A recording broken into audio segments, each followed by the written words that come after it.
In this lecture, we will see how a Wimshurst machine works, and it is an electrostatic generator which does not require any external voltage source. You might have seen the working of Van de Graaff generator, where an external voltage source is required to spray the charge on the belt of the Van de Graaff generator. But in Wimshurst machine, when it was invented, there were no such voltage sources. So the engineers or scientists devised a very indigenous method to do away the requirement of any source to generate electrostatic voltages. So before going on to the real Wimshurst machine, let us see a similar machine and its functioning. So let us say that there is this pulley, and on it there is this insulated belt.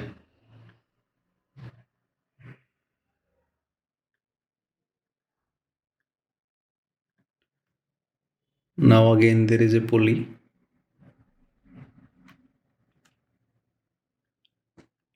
Let us say these are rotating like this, and this belt moves because of this rotation. And we assume that on this insulated belt, these are the conducting plates.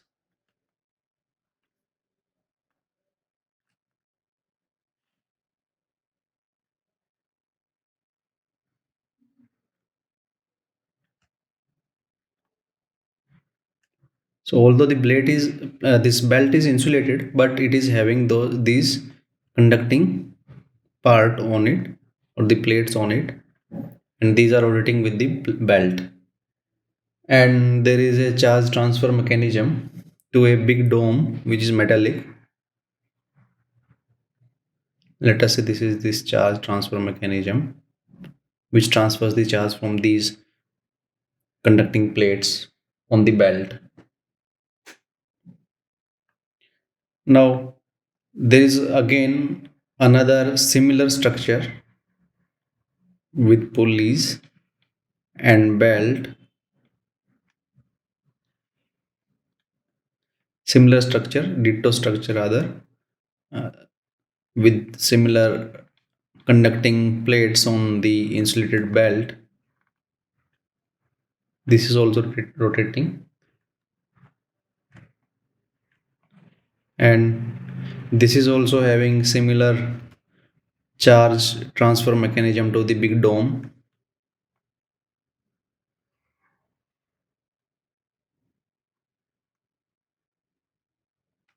Okay, now these two pulleys are grounded,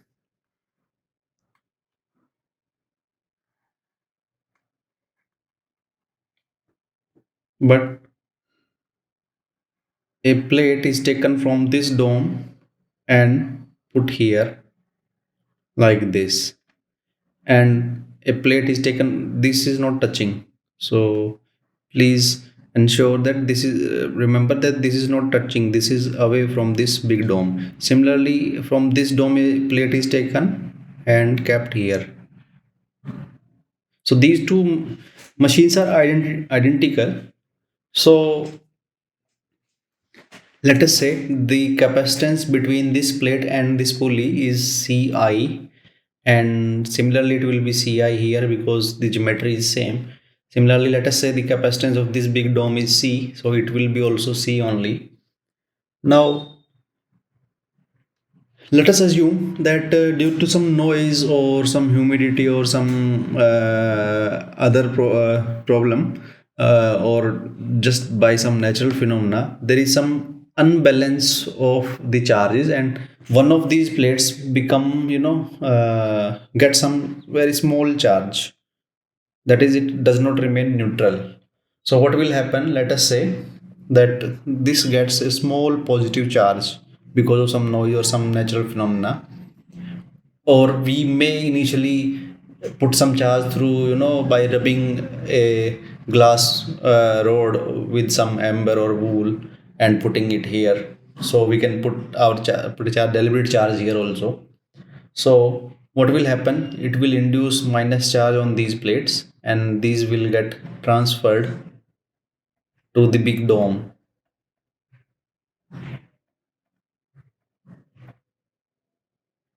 So let us say this dome gets a potential V2. So this plate will get minus minus charge. So it will induce plus charge here, and this plus charge will get transferred to this big dome,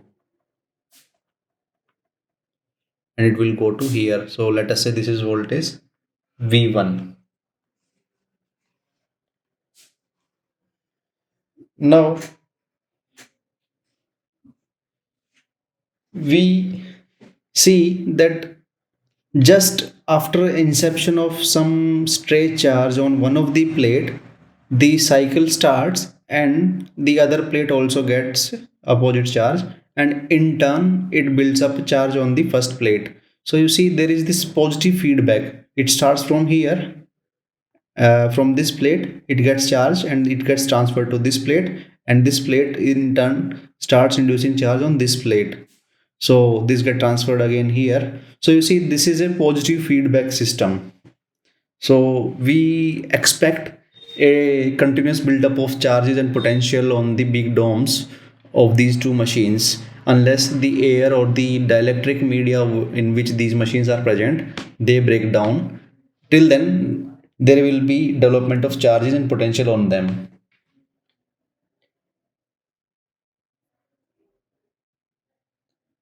Now let us say the speed of rotation is such that n turn or n segments, n conducting segments per second are passing through this dome.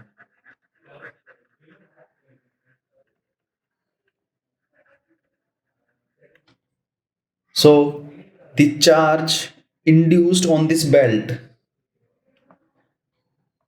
can be simply written as Q is equal to the capacitance between them and the potential difference,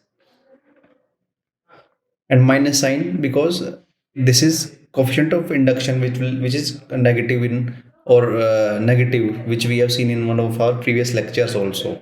So the current that will pass to the dome will be simply minus of n ci v.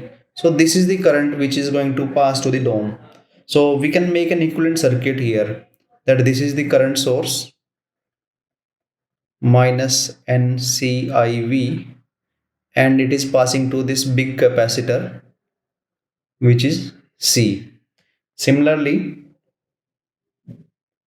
now this V here is V1 and this V is here V2. This is grounded and this V2 is transferred here and this V1 is transferred here.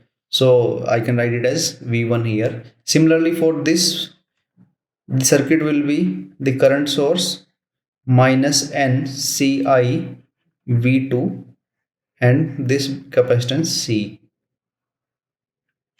So this is the equivalent circuit diagram of this machine. So writing these equations, I can write minus N CI V1 is equal to C dV2 over dt. So this is getting voltage V2 now and this is getting voltage V1. So, and another equation will be minus NCI V2 is equal to C dV1 over dt. So these are coupled equations. Now we can solve them easily and we will get V1 of the form some complex magnitude amplitude V1 and this complex quantity exponential quantity, and V2 will be similarly V2 e raised to power st.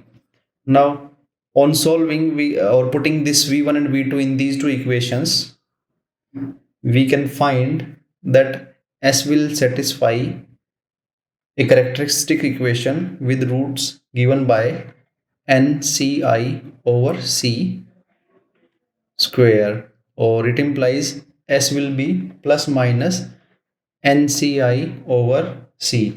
So V1 will be consisting of A1 E plus NCI over C T plus A2 E minus NCI over C T, and V2 is equal to B1 E plus NCI over C T plus B2 E minus NCI over C T.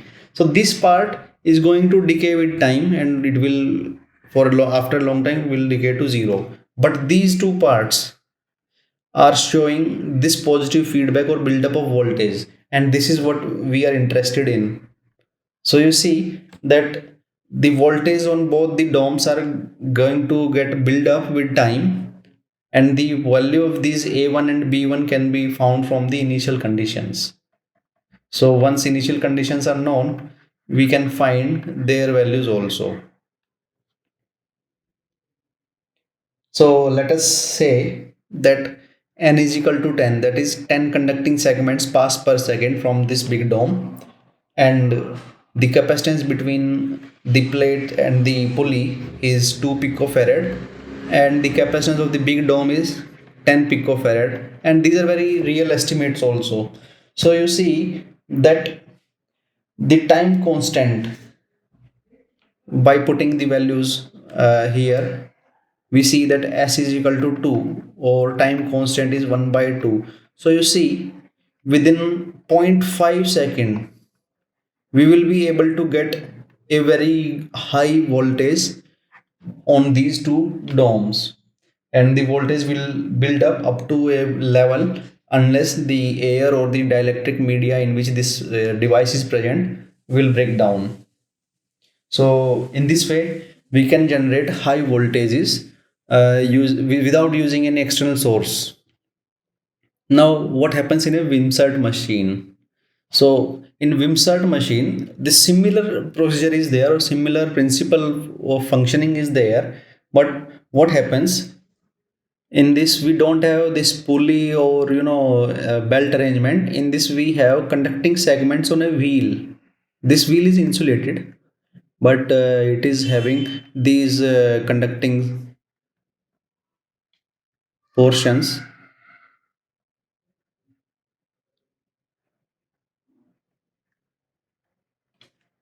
and there will be again one more wheel, because similar to our previous device we need two devices to make this positive feedback system. So these are conducting segments. Now these are joined to a shaft which is rotating by hand, which is usually rotated by hand only. So we collect this charge from here and use this to induce charge on this through this plate. Similarly, we collect charge from here and use this to induce charge on this plate here. So in this way we are utilizing the same principle by inducing charge and transferring that induction voltage to other thing, and this acts in a positive feedback. So when we rotate this device with hand, then these charge collection or domes will get high voltages, and we can connect to them big capacitors, capacitor 1 and capacitor 2, and we can store that charge in these two capacitors. Or what we can do, we can try to show the discharge by connecting to discharging rods or sphere gap, in a sphere gap. So in usually various YouTube videos we see this kind of connection, where we see that this there is a spark going on, because this dielectric media will break down once the voltage difference between them reaches up to a very high value, and this dielectric media will break down and spark will flash over from these two. So in this way this Wimshurst machine works, But Lord Kelvin also devised a device which was working on the similar principle, but instead of this motion by hand, there was a water droplet system. So in it, what happened? There was this water container, and there was this valve controlling the flow of water, and water droplets used to fall on two sides.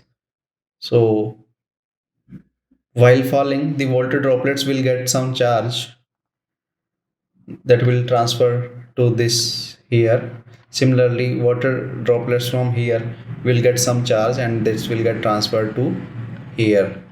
So the principle is similar here also, V2, V1, and this insulated slab.